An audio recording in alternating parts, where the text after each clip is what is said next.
आजकल के एनपीसी लड़कों में सबसे बड़ी प्रॉब्लम है भीख मांगने की, बेगिंग की। मुझे अब भी याद है, वैलेंटाइंस डे का समय था, मैं कॉलेज में था और क्लास में एक लड़का था, उसको अपनी क्रश को प्रपोज करना था। उसने साल भर वेट किया था इस दिन के लिए कि वैलेंटाइंस डे के दिन कुछ स्पेशल हो जाएगा और अचानक से उसकी क्रश को उससे प्यार हो जाएगा और वो उसको हाँ बोल देगी। तो वो एकदम प्रॉपरली घुटने वगैरह बैठ के उसने प्रपोज किया उस लड़की को और नॉट सरप्राइजिंगली लड़की ने उसे रिजेक्ट कर दिया। तो रिजेक्शन होने के बाद instead of taking it like a man, ये ऐसे बोल रहा है, प्लीज यार, प्लीज प्लीज यार, please give me one chance यार, एक चांस दे दो यार, प्लीज यार। Right in front of me he is acting like, right in front of everyone, सबके सामने, प्लीज यार, प्लीज यार, प्लीज यार। और मैं ये देख के I was visibly cringing. Okay, any one, कोई भी क्रिंज हो जाएगा जो कि थोड़ा सा भी ब्लू पिल नहीं है, वो क्रिंज हो जाएगा ये देख के कि this guy was actually begging the girl to give him a chance. अब ये बताओ कि लड़के जिस सोसाइटी में ऐसी हरकतें करेंगे तो वहां पर लड़कियां क्या सोचेंगी about the male gender, that we will give up our dignity for even a little bit of attention. तो the guy was like, please यार, प्लीज यार, प्लीज एक बार यार, प्लीज यार, मौका देख के तो देखो यार, प्लीज यार। And the woman rejected him anyway. तो she didn't give him a chance और एम्बैरेसमेंट हुई उसकी, अलग बात है। तो instead of taking the rejection like a man, he kept begging begging begging. है ना, ऐसे में मान लो वो इसको एक्सेप्ट कर भी लेती ना, तो एक तरह का एहसान हो जाता है इसके ऊपर। और रिलेशनशिप में पावर पूरे टाइम उस लड़की के पास ही रहती और इसको बार बार याद दिलाती कि देख, थोड़ा औकात में रहो। है ना, मैंने तुम्हें मौका दिया है, I let you in my life, okay, stay in your limits man. ठीक है, तो ऐसा पूरा डायनामिक बन जाता है। The guy would have been powerless simp and would have constantly been getting humiliated. लेकिन सबसे बड़ी प्रॉब्लम यह है कि this is how most relationship start. तुम लोगों ने भी देखा होगा कि अक्सर तुम लोग की जो रिलेशनशिप तुम लोग के आसपास वालों की होती है, तुमने देखा होगा कि लड़का अक्सर बैक करता है ना, he tries to persuade her. Okay, he tries to persuade her into somehow becoming his girlfriend. तुमने बहुत ही कम ऐसे केसेस में देखा होगा कि the woman is persuading the man. This is very rare that a woman is persuading the man for the relationship. But if she is, then yeah the man is truly high value. जिस आदमी को भीख मांगनी पड़ रही है affection की, वो भीख ही मांगता रहेगा आगे भी। Okay, he will get broken up with also, उसके बाद भी वो भीख मांगेगा। He will keep begging begging begging begging. कुछ लोग का नेचर होता है, they like to beg rather than attract. मुझे याद है जब मैं स्कूल में था, I think around 11th grade, तो हुआ ये था कि there was a girl who had propose to me once, पिछले साल, एक साल पहले। तो I rejected her because I did not like her at all. लेकिन फिर क्या हुआ कि मेरे ही क्लास में एक लड़का था, वो क्लास क्लाउन था एक तरीके से, उसका सब कोई मजाक उड़ाता था। इस लड़के ने क्या किया कि एक बार जाके इसने मेरे एक दोस्त के फ़ोन में फेसबुक लॉगिन किया था यूज़ करने के लिए, लेकिन लॉग आउट करना भूल गया था। तो हुआ ये कि लॉगिन रहा ही, फेसबुक का लॉगिन स्टे हो गया, तो उसने फिर मैसेज वगैरह एक्सेस करना शुरू कर दिया। मेरे दोस्त ने उसके मैसेजेस वगैरह पढ़ने शुरू कर दिए। मैसेजेस वगैरह पढ़ने पे एक बहुत ही अजीब बात पता चली। द सेम वुमन जिसके बारे में मैं बता रहा था अभी, जिसने मुझे प्रपोज किया था, मैंने उसे रिजेक्ट कर दिया था, ये जो लड़का है क्लास क्लाउन, ये उसकी सिंपिंग कर रहा था ऑन द फोन और ऐसी बातें बोल रहा था। मतलब I got very very embarrassed. Second hand embarrassment होता है ना, कि एम्बेरसमेंट असल में उसे होनी चाहिए, उसे नहीं हो रही है, उसकी तरफ से मुझे हो रही है। वो लिख रहा था कि तुम तो मेरे लिए एकदम से गॉडेस हो, you are literally a goddess for me, you are a goddess from the heavens, you are not a human, तुम इंसान नहीं हो, तुम सीधे मेरे लिए देवी हो, प्लीज़ मेरी मान जाओ, please be my girlfriend, please give me a chance. और वो लड़की इसको रिजेक्ट किए जा रही थी, किए जा रही थी, किए जा रही थी। वो बार बार इसको ना बोले जा रही थी और ये मतलब लगा हुआ था। वो भी चैट्स जो थी ना, वो एक दिन की नहीं थी कि एक दिन बात हो गई, खत्म हो गया, बेगिंग वगैरह जो भी है। He had been persistent for months, for months. ऐसे चलता था कि कुछ हफ्ते बात कर रहा है, बेगिंग कर रहा है, फिर एक दो हफ्ते रुक जाएगा, फिर उसके बाद आके पूछेगा, कुछ सोचा तुमने, कुछ सोचा, did you think something about it, will you give me a chance now.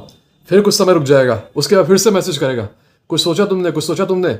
और उस लड़की का भी मैंने देखा ये बिहेवियर कि वो इसको ब्लॉक कर सकती थी, okay, because he was pestering her, but she still did not block him. Okay, why? Because he was of course giving her free attention. I mean, सोचो वो लड़का फ्रीली इसको बोल रहा है कि you are literally a goddess, तुम देवी हो सीधे। और अजीबोगरीब बातें, जैसे कि शेक्सपियर लिखता है कि you are an angel descended down to the earth, और ये और वो, मतलब एलैबोरेट पोएट्री। उसको ये लग रहा था कि मैं ऐसे सिंपिंग करूंगा तो the woman will be like, oh my God, मुझे तो पता ही नहीं था यार कि ना, suddenly attracted to him, what a masculine man calling me a goddess. इस टाइप के लड़के बहुत बड़ी प्रॉब्लम होते हैं पूरे के पूरे डेटिंग मार्केट के लिए, क्योंकि ये क्या करते हैं, ये एक इंप्रेशन डाल देते हैं लड़कियों के माइंड में कि एक लड़के को ऐसे ही बिहेव करना चाहिए उनके सामने if he wants her attention.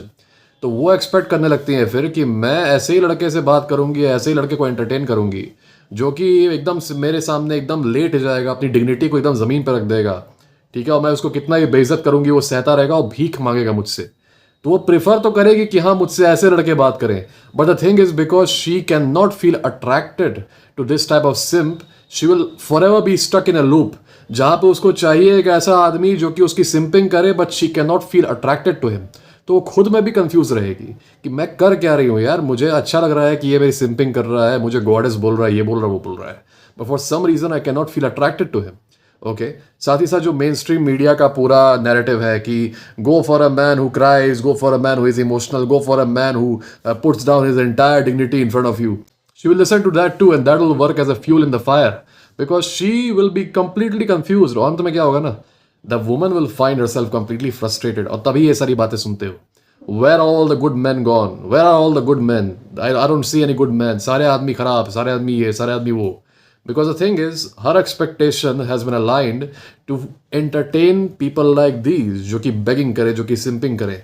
Bollywood का एक टिपिकल एक्टर देखो, अगर स्पेशली 90s के टाइम की जो मूवीज थी, उसका टिपिकल एक्टर क्या होता था, वो स्टॉक करता था या तो एक्ट्रेस को, नहीं तो वो बार बार परसिस्टेंट रहता था, बेसिकली परसिस्टेंट, वो बेगिंग करता था, भीख मांगता था कि प्लीज मान जाओ। बॉलीवुड में गाने भी वैसे ही बनते हैं कि जीने लगा हूँ पहले से ज्यादा, वो जिस मूवी का था मेरे ख्याल से रमैया वस्तवैया मूवी थी शायद, उस मूवी की पूरी स्टोरी यही है कि दैट मैन वेंट थ्रू पता नहीं क्या क्या drama, he literally deleted a man to be with a woman।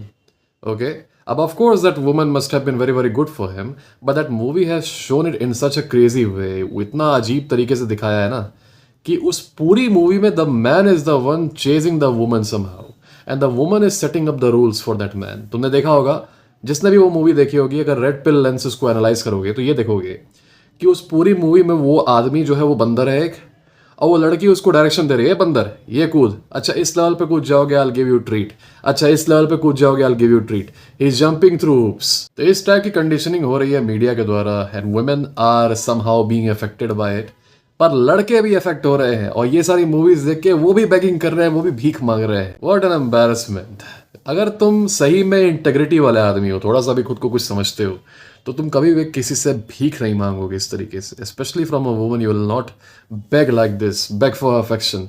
उस अफेक्शन का करोगे क्या जो तुम्हें भीख में मिली है? Why can't you get genuine attraction from her? जैसे कि तुम सोचना बंद नहीं कर पा रहे हो उसके बारे में, क्या ऐसा नहीं हो सकता है कि she can not stop thinking about you? अभी ब्लू पिल वाले कहेंगे हाँ ऐसा भी हो सकता है क्या, woman can not stop thinking about a man? Oh ऐसा नहीं हो सकता। Okay, this is the blue pill delusion. But guys seriously, अब से कभी भी नो मैटर व्हाट हैपेंस, तुम लोग रिलेशनशिप में हो या ना हो, या फिर तुम्हारा ब्रेकअप भी हो रहा हो, never ever beg brother, never ever. A woman who actually loves you will never let you beg. It is never ever worth it to beg for someone's attention, to beg for someone's love, never ever.